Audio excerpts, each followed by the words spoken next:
Now that I talked about step size, I realized I should probably talk a little bit about step orientation, something that I really wish early on when I started my collegiate ballroom career, someone had told me.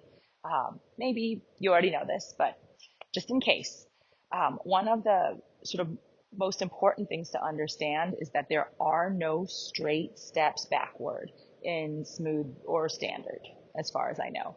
What does that mean? It means that every step back is slightly curved overall, but it does not mean you're curving as you're stepping. Basically, what often needs to happen, especially like if you're going back, let's say as a follow, right? What happens is you're going to have a rotation in your hip. So if I were to go straight back right now, it would be like this, right? Oh, that's not a very good straight back. It would be like this. That'd be a straight back. Like my hips, everything is aligned to this floorboard, this diagonal floorboard, if you can see right here, right? So actually I'll start on this. Just let's imagine that this is the track, right? So if I were, and my feet are on both tracks and straight back, I stay within this track. What's going to happen is you want any step backward to basically get out of the leader's way as the follow. So, because they have to step.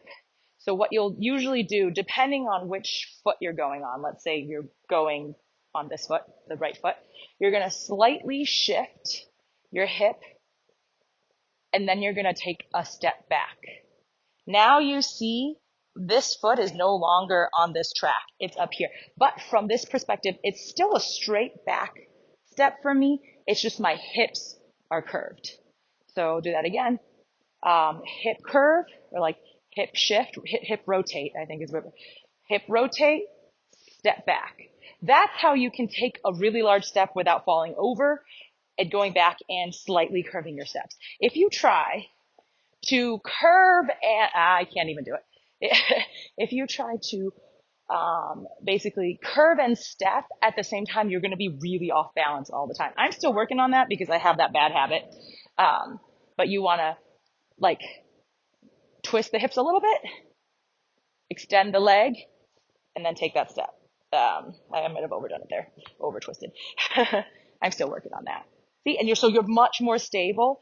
On the other foot, same thing. You're going to just twist the hip the other way, this way, a little bit, extend, and come back. So it's way more stable, and you can take huge steps back without falling over. So always better to rotate and then take a step when going backwards. Hopefully that's helpful.